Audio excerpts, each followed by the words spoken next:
ETF index mutual funds నేర్చుకుని stock మార్కెట్లో రాణించాలనుకుంటున్నారా? వెంటనే ఈ నెంబర్కి కాల్ చేయండి.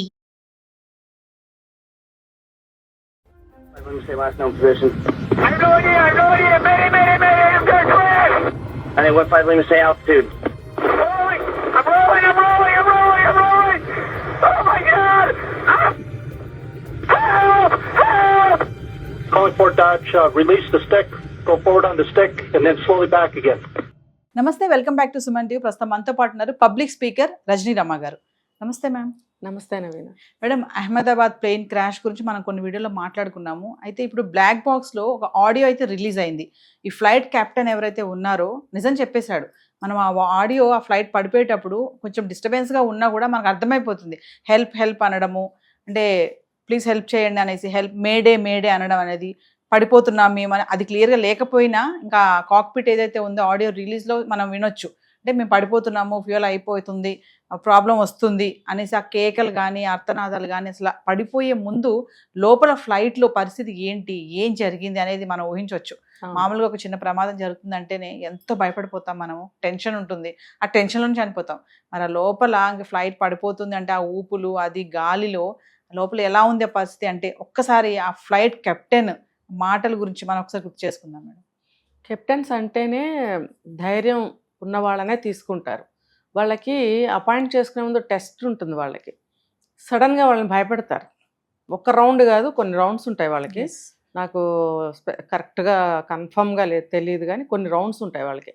అందులో వన్ ఆఫ్ ద రౌండ్స్ వచ్చేసి వాళ్ళని భయపెడతారు. భయపెట్టినప్పుడు హార్ట్ బీటింగ్ కూడా పెరగకూడదు. ఎలా కొట్టుకుంటుందో అలాగే కొట్టుకోవాలి. సో వాళ్ళు ఏమాత్రం ఇలా అన్న హార్ట్ బీటింగ్ ఒక రేట్ కొంచెం పెరిగినా కూడా వాళ్ళని అన్ఫిట్ చేసేస్తారు. మొత్తం ఫిజిక్ బాగుంది, అన్నీ బాగున్నాయి, ట్రైనింగ్ అంతా బాగుంది, రిటర్న్ అంతా బాగుంది, ఎన్నో అదంతా కుదరదు. ఇది ఇక్కడ ఆగిపోతుంది వాళ్ళకి. సో ఎటువంటి పరిస్థితుల్లో కూడా చలించని మనస్తత్వం ఉన్న వాళ్ళు, భయపడని వాళ్ళని మాత్రమే తీసుకుంటారు అందరికి. సో అందుకే వాళ్ళు పైలట్స్ చాలా తక్కువ మంది సెలెక్ట్ అవుతారు. చూడండి, చాలామంది ఇష్టపడరు, చాలామంది భయపడతారు వెళ్ళడానికి, ఎందుకంటే క్రాషెస్ అయిపోతూ ఉంటారు కూడా. కానీ మిగిలిన వాళ్ళు చాలా గ్రేటెస్ట్ పర్సన్స్ అని మనం చెప్పుకోవచ్చు, అందులో వీళ్ళు కూడా.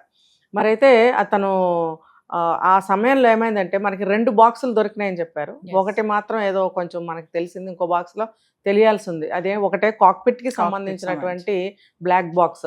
కాక్పిట్లో ఏం జరుగుతుంది A to Z అంటే మినిట్ 1 నుంచి వాళ్ళు ల్యాండ్ అయ్యి అంటే డెస్టినేషన్ చేరుకుని ల్యాండ్ అయ్యే వరకు కూడా అందులో ఆడియో కానీ ఇంకా ఏదైనా ఏం మాట్లాడుకున్నా రికార్డ్ అవుతుంది. అలాగే నెంబర్ 2 బ్లాక్ బాక్స్ వచ్చేసి ఫ్లైట్ లోపల సంబంధించిన దానికి రికార్డ్ అవుతుంది అనమాట.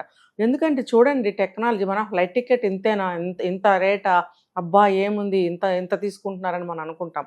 ఈ చెబ్రీ కనుక మనం తీసుకున్నట్టయితే దాని వెనకాల ఎంత పని ఉంటుందంటే దాన్ని తయారు చేయడము, దాన్ని ఫిట్ చేయడము, ప్రతి ఒక్క చిన్నది కూడా ఎక్స్పెన్సివ్ అందులో. అందుకే మన టికెట్స్ కూడా అంత ఎక్స్పెన్సివ్గా ఉంటుంటాయి. మరి అంత ఇదిగా వాటిని ఫిక్స్ చేస్తారు.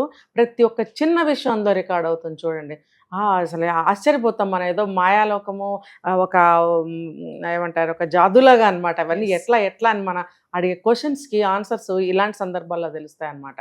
ప్రతి ఒక్కదాన్ని అరేంజ్మెంట్ చేస్తారు అక్కడ, ప్రతి ఒక్కటి రికార్డ్ అవుతుంది. అంటే ఫ్లైట్ ఓవరాల్గా తీసుకుంటే ఫ్లైట్ అంటేనే ఎక్స్పెన్సివ్. సో అది ఈ బాక్స్లో ఆయన రికార్డ్స్ బయటకు వచ్చాయి, మనం ఊహించినవి. ఒకటి మేడేర్ అని అన్నాడని ఒకటి బయటకు వచ్చింది ఫస్ట్ మన Day 1లో. తర్వాత యాజ్ ఇట్ ఈజ్గా అసలు సిచ్యువేషను, ఆ మాటలు మన కళ్ళకు కట్టినట్టుగా వినపడ్డాయి. ఏంటి, ఆయన కంగారు పడ్డాడు. ఆయన కంగారు దేనికి, ఆయన భయపడలేదు. ఇంతమంది ప్యాసింజర్స్ని నేను రక్షించలేకపోతున్నానే అనే కంగారు కనపడింది, భయం కనపడింది ఆ మాటల్లో వినపడ్డాయి. ఆయన అరిచాడనమాట, ఫ్యూయల్ అయిపోయింది, నో ఫ్యూయల్ నో పవర్ అని చెప్పాడు ఆయన. అంటే పవర్ లేకపోవడం అంటే ఏంటి, ఫ్యూయల్తోనే కదా నడిచేదంతా కూడా. ఆ ఫ్యూయల్ లేదనేది మెయిన్. ఇప్పుడు అదే అందరూ చెప్పుకుంటున్నది కూడా అదే. ఆ ఫ్యూయల్ ఏదైతే కనెక్షన్కి మనకు అందలేదో ఆ ప్రాబ్లం వల్లే ఫ్లైట్ కూలిపోయింది అనేది మెయిన్ రీజన్.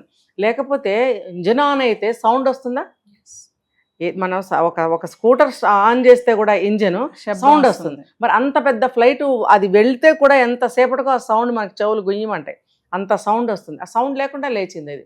ఆ ఉన్న కొద్దిపాటి దాంట్లో పైప్స్లో ఉన్న ఇంజన్ ఫ్యూయల్ తోటి లేచింది, వెంటనే దెబ్బని కూలిపోయింది. దాంట్లో మనకి డాటా కూడా చెప్పారు ఇన్ఫర్మేషన్లో ఏంటంటే ఆ పైప్స్లో ఎంత ఫ్యూయల్ అయితే ఉంటుందో దానికి 600 to 700 feet మాత్రమే ఫ్లైట్ లేగగలుగుతుంది, అంటే జస్ట్ మూవ్ అవ్వగలుగుతుంది అంతే. అది ఇన్ని 30 seconds వరకే అది పనిచేస్తుంది, అంతవరకే 30 secondsలోనే అది కూలిపోయే ఛాన్సెస్ ఉంటాయని చెప్పి దాని యొక్క ఇన్ఫర్మేషన్. సో కరెక్ట్గా అలాగే జరిగింది. ఆయన పైలట్ ఏదైతే చెప్పారో నో పవర్ అని చెప్పి ఇక్కడ దీనికి రెండిటికి కనెక్షన్ మనకి దొరికింది. సో అది ఫ్యూయల్ కారణంగానే కూలిపోయిందని చెప్పి తెలుస్తున్నారు. ఆ పైలట్ కూడా అదే స్టేట్మెంట్ ఇచ్చారు. అంటే వాళ్ళు కనిపెట్టగలుగుతారు. ఆ కాక్పిట్లో ఫ్యూయల్కి సంబంధించిన స్విచ్లు ఆన్ ఆఫ్కి వాళ్ళకి అరేంజ్మెంట్స్ ఉంటాయి, వాళ్ళు దాన్ని చేసుకోగలుగుతారు. అంటే అక్కడ ఆయనకి తెలిసిపోయింది. తర్వాత అసలు పైప్స్ వెనకాల ఉంటాయి, అది ఆయనకి సంబంధం లేదు, కానీ కాక్పిట్లో ఆయనకు ఒక కనెక్షన్ అనేది ఉంటుంది. అక్కడ ఆయనకి ఆన్ ఆఫ్ అది ఫ్యూయల్ సప్లై కాలేదు. సో ఆయన వెంటనే చెప్పేశాడు. వెంటనే నెక్స్ట్ సెకండ్లో ఆయన ఏం చేశాడంటే మేడర్ అని అరిచేశాడంటే హెల్ప్ చేయండి. తర్వాత ఐ కాంట్ డూ ఎనీథింగ్ అది ఒకటి చెప్పారు. ఇంకా నేను రక్షించలేను, అయిపోయింది, పడిపోతున్నాము. అసలు అవి ఆర్తనాదాల్లాగా వినపడ్డాయండి. ఆ పైలట్ ఎంత గట్టి వాయిస్ తోటి, ఆ కంగారుతోటి, భయంతో, ఆందోళనతోటి, బాధతోటి అరిచిన అరుపులు హృదయ విదారకంగా అనిపించాయి నాకు. దాంతోపాటు మనకి ఆ ఫ్లైట్లో ఉన్న వాళ్ళ అరుపులు కూడా వినపడ్డాయి, ప్యాసింజర్స్ కూడా. ఇంకా మనకి సెకండ్ బాక్స్ ఓపెన్ అవ్వాల్సింది ఉంది, దాంట్లో కూడా ఏమొస్తాయో చూద్దాం. అయితే కొన్ని వీడియోలు చూస్తున్నాం మేడం, ఈ పైలట్స్ని చాలా మంది ఏంటంటే వాళ్ళు మిస్టేక్ చేశారు, వాళ్ళ ఈ ప్రమాదం చేయాలి కొంతమంది అంటున్నారు వాళ్ళిద్దరూ చేసిన మిస్టేక్ ఏమీ లేదు, యాక్చువల్గా వాళ్ళు తప్పించుకునే ఛాన్సెస్ ఉన్నా కూడా ఇంతమంది ప్యాసింజర్స్ని కాపాడాలనే ఆలోచనతోనే వాళ్ళు అక్కడ ఉండి సాయ శక్తిలో కూడా వాళ్ళు ప్రయత్నం చేశారు. కాకపోతే మనం అనుకున్నట్టుగా ఏదైతే టేక్ ఆఫ్ అయ్యిందో సెకండ్స్లో అది పడిపోవడం జరిగింది. ఛాన్స్ ఉంటే వాళ్ళు కూడా దాన్ని డైవర్ట్ చేసే వాళ్ళేమో ఇన్ కేస్. ఇక్కడ ఏంటంటే ప్యాసింజర్స్ని రక్షించే క్రమంలో తను సేవ్ అవుతాడు, తను సేవ్ అయ్యే క్రమంలో ప్యాసింజర్స్ని కూడా రక్షించగలుగుతాడు. సేమ్ కదా, ఇప్పుడు ఫ్లైట్ కూలిపోతే అందరూ పోతారు, సేఫ్గా ఉంటే అందరూ బతుకుతారు. కాబట్టి ఆయన వాళ్ళ కోసమా తన కోసమా అనేది అక్కడ ఉండదు. ఓవరాల్గా ఏంటంటే దాన్ని మనం సేవ్ చేయాలి, యాక్సిడెంట్ జరగకుండా ఉండాలని విశ్వ ప్రయత్నం చేస్తారు. వాళ్ళకి ఎన్నో ట్రైనింగ్స్ ఉంటాయి. వాళ్ళకి ఇలా వెళ్ళేటప్పుడు మాత్రమే డ్యూటీ అనుకుంటున్నారా? ఎవ్రీ డే వాళ్ళు స్కైలో ఫ్లై చేయాలి. వాళ్ళు చిన్న ఫ్లైట్స్ ఉంటాయి. మన దిల్సుఖ్ నగర్లో ఉన్నప్పుడు కానీ, ఇక్కడ దిండుగల్లో కానీ మనకి వాళ్ళ ఎయిర్ ఫోర్స్ అకాడమీస్ ఉంటాయి వాళ్ళకి. అది ఒకప్పుడు మా చిన్నప్పుడు అక్కడ ఆ ప్లేసుల్లో చక్కర్లు కొట్టేవి. ఇప్పుడు వచ్చేసి దిండుగల్లో ఎయిర్ ఫోర్స్ అకాడమీ ఉంది కదా, అక్కడ చిన్న ఫ్లైట్స్, ఒక మనిషి ఉంటారు, ఇద్దరు ఉంటారు. అందులో పైలట్స్ అందరూ కూడా ట్రైన్ అవుతుంటారు. ఎవ్రీ డే ప్రాక్టీస్ అన్నమాట. ప్రాక్టీస్ లేకపోతే వాళ్ళకి చెయ్యి తిరగదు. 24 గంటలు ప్రతిరోజు కూడా ఇన్ అవర్స్ వాళ్ళకి ఉంటూనే ఉంటుంది. షిఫ్ట్ల ప్రకారం ఎప్పుడు తిరుగుతూనే ఉంటాయి. అక్కడ 5-6 ఫ్లైట్స్ కలిసి విన్యాసాలు చేయడము, ఇండివిజువల్గా కూడా వాళ్ళు తిరగడం అనేది ట్రైనింగ్ అనమాట. అది వాళ్ళు చాలా ఎక్స్పర్ట్స్గా ఉంటారు. వాళ్ళు ఎప్పుడు కూడా కావాలని కూల్ చేసేయడము, చేతగా కూల్ చేసేయడం అనేది ఉండదు అక్కడ. Thank you, ma'am.